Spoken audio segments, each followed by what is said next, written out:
Professor Prabhanjan Yadav గారు, వేదికను అలంకరించిన మిత్రులందరికీ పేరు పేరున అభినందనలు తెలియజేస్తూ, మిత్రులారా, ముందుగా మండల్ గారికి నా ఘనమైన నివాళి అర్పిస్తూ, మిత్రులారా, ఈ దేశంలో వెనుకబడిన తరగతుల వారికి రిజర్వేషన్లు కల్పించాలని ముందుగా కాకా కలేకర్ కమిషన్ వేయటం జరిగింది. ఆ కాకా కలేకర్ కమిషన్ యొక్క రిపోర్టును తొక్కిపెట్టి ఆనాడు ఉన్నటువంటి రాష్ట్రపతి బాబు రాజేంద్ర ప్రసాద్, ఆనాడు ఉన్నటువంటి ప్రధానమంత్రి జవహర్లాల్ నెహ్రూ తొక్కిపెట్టి దాన్ని ఏ చెత్తో కుప్పలో విసిరేసినటువంటి పరిస్థితి.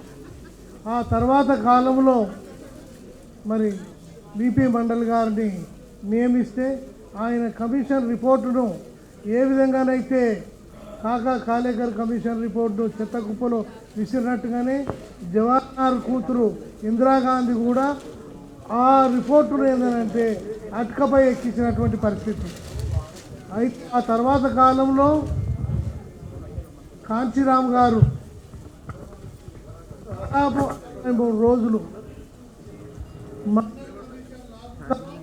వర్ణా కుర్సీ ఖాళీ కరో ఏంటి దిగండి అనే ఒక కార్యక్రమంతో 63 రోజులు మరి నిర్వహించడం జరిగింది.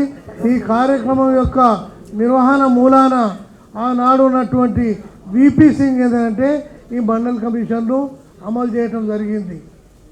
కానీ ఇక్కడ మండల్ గారి గొప్పతనం ఏంటంటే ఆ కమిషన్ పూర్తిగా కష్టపడిందంటే ఈ దేశంలో ఉన్నటువంటి బీసీలు ఎదుర్కొంటున్నటువంటి సమస్యలు, వారి జనాభా, వాళ్ళ యొక్క ఆర్థిక పరిస్థితి, వారి సామాజిక పరిస్థితి క్షుణ్ణంగా అధ్యయనం చేసేదంటే రిపోర్ట్ ఇవ్వడం జరిగింది. ఆ రిపోర్టును అమలు చేయాలని చెప్పి ఆయన ఏంటంటే సూచన చేయడం జరిగింది. మిత్రులారా, అందుకని మనం ఇవాళ మండల్ గారికి ఘనంగా నివాళులు అర్పించాల్సిన అవసరం ఉంది. అయితే ఈ సందర్భంగా నేను ఒక విషయం చెప్పదలుచుకున్నాను. మండల్ కమిషన్ అమలు కోసం ఏదంటే పోరాటం చేసిన దాంట్లో 70% షెడ్యూల్ కులాల వారు.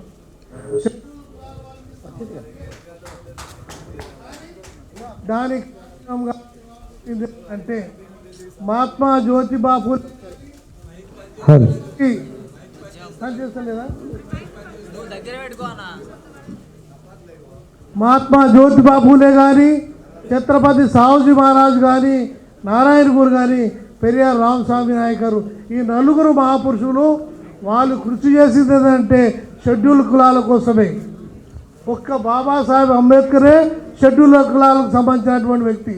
మిగతా 4 మహాపురుషులు వాళ్ళు ఏంటంటే వెనుకబడిన తరగతులకు సంబంధించిన వారు ఏదంటే ఎక్కువ వాళ్ళ ప్రయత్నం అంతా కూడా షెడ్యూల్ కులాల వారికి కోసం ప్రయత్నం చేసింది. కాబట్టి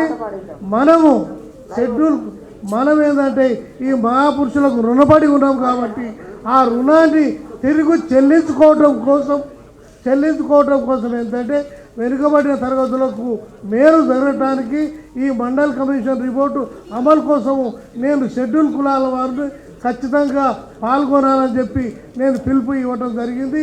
ఆ విధంగా షెడ్యూల్ కులాల వారు ఏంటంటే వెనుకబడ్డ తరగతుల కోసం ప్రయత్నం చేసినటువంటి సందర్భం ఉంది.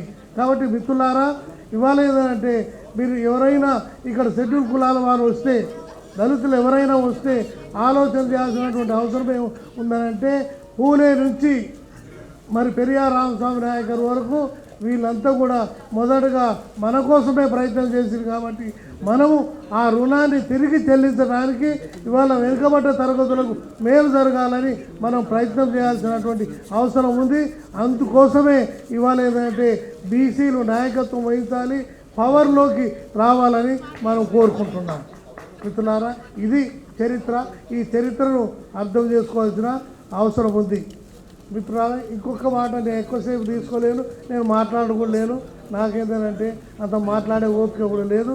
అయితే ఒక విషయం చెప్పదలుచుకున్నాను. ఇవాళ ఈ కార్యక్రమాన్ని నిర్వహిస్తున్నటువంటి మిత్రుడు ప్రభంజన్ యాదవ్, మరి ఆయన ఏంటంటే ఈక్వల్ ఐఏఎస్ పోస్టు ప్లానింగ్ కమిషన్లో పనిచేసినటువంటి వ్యక్తి.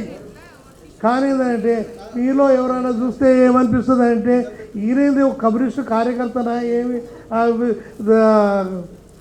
సంచేసుకొని తిరుగుతుంటాడు నాకు కనిపిస్తుంటుంది. బస్సులో పోతుంటాడు, నడుచుకుంటూ పోతుంటాడు. కానీ ఎక్కడ కూడా ఐఏఎస్తో సమానమైన పదవి నిర్వహించిన వ్యక్తిలా కనబడడు. ఈ కనబడడు. కానీ ఇవాళ ఆయనకి ఏంటంటే ఆయనకు ఒక విజన్ ఉంది. ఇవాళ ఏమంటున్నాడు, ఈ దేశాన్ని బహుజన సమాజం పరిపాలన చేయాలి. ఈ బహుజన సమాజం పరిపాలన చేయాలంటే దానికంటూ దానికోసం మన ప్రయత్నం జరగాలి, ఒక కార్యక్రమం ఉండాలి. ఆ కార్యక్రమం కోసమే ఇవాళ ఆయన ఏం చెప్పాడంటే మహనీయుల జాతర.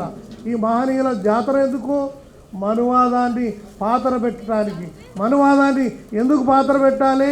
ఈ మనువాదం మూలాన స్త్రీల హక్కుల్ని అణచివేసింది, సమాజాన్ని చీల్చింది. సమాజంలో వీడు ఈ పనే చేయాలి, వీడు ఇదే రకంగా ఉండాలి అనేటువంటి పరిస్థితి చేసి అటువంటి మనువాదాన్ని చీల్చాలని, ఆ మనువాదాన్ని పాతర పెట్టాలని చెప్పి ఇవాళ ప్రభంజన్ యాదవ్ గారు, ప్రొఫెసర్ ప్రభంజన్ యాదవ్ గారు ఈ కార్యక్రమాన్ని ఏదైతే తీసుకున్నాడో ఈ కార్యక్రమానికి మనం సంపూర్ణ సపోర్ట్ చేయాల్సినటువంటి అవసరం ఉంది. ఆయన ఏంటంటే ప్రారంభంలో కమ్యూనిస్టు, ఇవాళ ఏంటంటే ఆ తర్వాత కాలంలో ఆయన ఐఏఎస్ ఈక్వల్, అదేవిధంగా ఇవాళ ప్రొఫెసర్ తర్వాత రాజకీయ నాయకునిగా అవతారం ఎత్తిండు. ఈ రాజకీయ నాయకునిగా మనం అందరం కూడా బలపరచాల్సినటువంటి అవసరం ఉంది. ఖచ్చితంగా ఆయన విజయవంతం కావాలని నేను మనస్ఫూర్తిగా కోరుకుంటున్నాను. కాబట్టి మిత్రులారా, మీరందరూ కూడా ఆయన ఇచ్చిన కార్యక్రమం ఏదైతే ఉందో ఊరూర్లో జరగాలని చెప్తున్నాడు. ఏ విధంగానైతే తెలంగాణ ఉద్యమము జరిగిందో అదేవిధంగా ఇవాళ వెనుకబడ్డ తరగతులు కాదు, మొత్తం బహుజన సమాజం కోసము కృషి చేయాల్సినటువంటి అవసరం ఉందని ప్రభంజన్ యాదవ్ గారు చెప్తున్నారు. కాబట్టి ఆయన యొక్క మాటల్ని ఆచరణలో పెట్టాలని చెప్పి కోరుకుంటూ సెలవు తీసుకుంటున్నాను. జై భీమ్, జై భారత్.